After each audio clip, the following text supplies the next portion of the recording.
സജീവൻ, അവിടെ ഉണ്ടായത് ഇപ്പോൾ നമ്മൾ പറയുന്ന സാഹചര്യത്തിൽ ആര്യാടൻ ഷൗക്കത്തിനെ അവിടെ സ്ഥാനാർത്ഥിയാക്കുമ്പോൾ തന്നെ അത് അന്തർസ്ഥിതമായ ചില പ്രശ്നങ്ങൾ ഉൾക്കൊള്ളുന്നു എന്ന് നിരീക്ഷകരൊക്കെ വിലയിരുത്തിയതാണ്.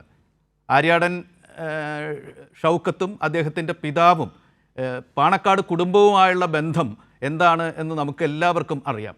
ആ ഒരു സാഹചര്യത്തിൽ ഇവരാരും ഉണ്ടായിരുന്നില്ലെന്ന് മാത്രമല്ല, പാണക്കാട് കുടുംബത്തിൽ നിന്ന് ഒരാൾ പോലും വേദിയിലോ സദസ്സിലോ ഉണ്ടായിരുന്നില്ല എന്നാണ് വാർത്ത.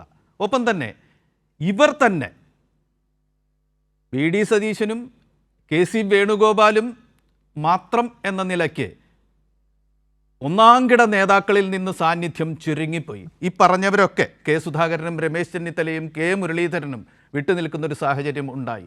ഇത് യാദൃച്ഛികം, എല്ലാവരും എത്തിച്ചേരേണ്ട ഒന്നല്ല എന്ന നിലയ്ക്കാണോ താങ്കളും വിലയിരുത്തുന്നത്? താങ്കൾ മലബാറിലെ മുതിർന്ന ഒരു മാധ്യമപ്രവർത്തകനാണ്. വളരെ വർഷങ്ങളായി, 4 പതിറ്റാണ്ടുകളുമായി പത്രപ്രവർത്തകൻ എന്ന നിലയ്ക്ക് തന്നെ ഈ മാധ്യമ ചലനങ്ങളൊക്കെ തന്നെ, ഈ രാഷ്ട്രീയ ചലനങ്ങളൊക്കെ തന്നെ ഉറ്റുനോക്കുന്ന ആളാണ്. താങ്കളുടെ വിലയിരുത്തൽ? സേനാപതി വേണു പറഞ്ഞ ഒരു കാര്യം അത് വെച്ച് തുടങ്ങാം.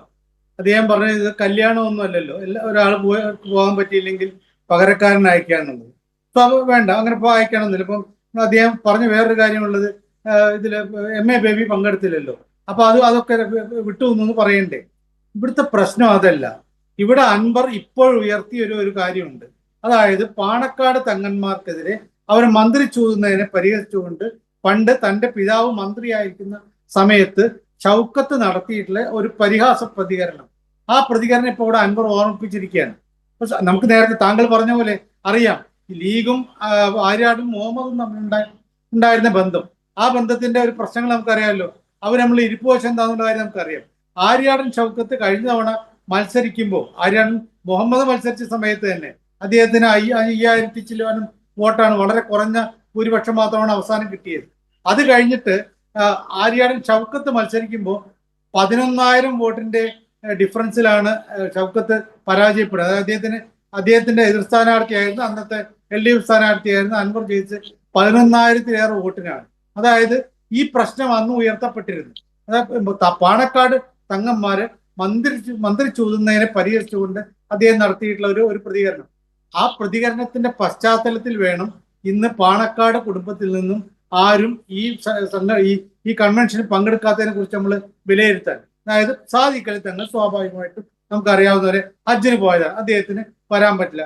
മുനവർ അലി ഗൾഫിലാണ്, അദ്ദേഹത്തിന് വേണമെങ്കിൽ വരാമായിരുന്നു, അദ്ദേഹത്തിന് വേറെ ഈ ഹജ്ജാണല്ലോ മാറ്റിവെക്കാൻ പറ്റാത്തൊരു പരിപാടി, മുനവർ അലിക്ക് വേണമെങ്കിൽ വരാമായിരുന്നു.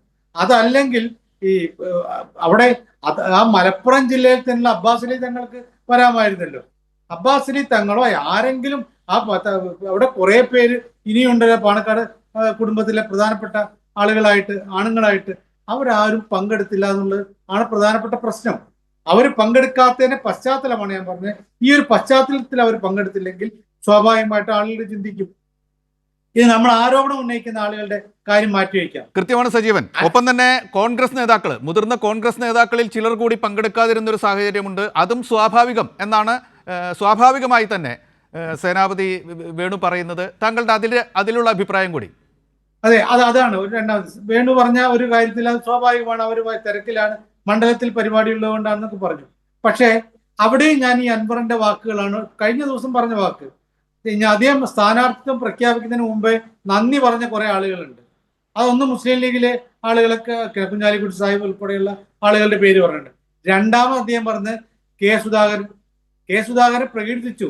ഈ ഷൗക്കത്തിനെ സ്ഥാനാർത്ഥിയാക്കുന്ന ഇത് പോലും കെ സുധാകരനെ അറിയിച്ചില്ല. അദ്ദേഹം ആ സ്ഥാനാർത്ഥി പ്രഖ്യാപനം അറിയുന്നത് ഞാൻ മൊബൈലിൽ കാണിച്ചു കൊടുത്തപ്പോഴാണ് എന്ന് പറഞ്ഞ് അദ്ദേഹത്തിന് നന്ദി പറഞ്ഞു.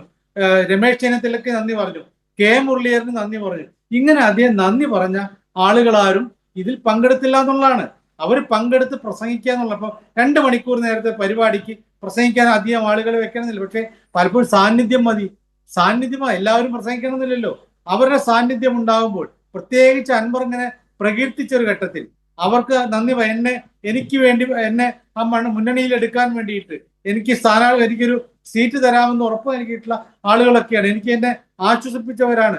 അവർക്ക് ഞാൻ നന്ദി പറയുന്നു, അവരോട് ഞാൻ മാപ്പ് ചോദിക്കുന്നു എന്നൊക്കെയാണല്ലോ ഈ ഇന്നലെ അൻവർ പറഞ്ഞിട്ടുള്ളത്. സ്ഥാനാർത്ഥിത്വം പ്രഖ്യാപിക്കുന്ന ഘട്ടത്തിൽ അവര് പങ്കെടുത്തില്ലെങ്കിൽ ആളുകൾ ചിന്തിക്കില്ലേ, ശരിയാണല്ലോ ഇവരൊക്കെ അൻവറിന്റെ കൂടെയാണോ എന്ന്. കൃത്യമാണ്. സജീവൻ വരാം.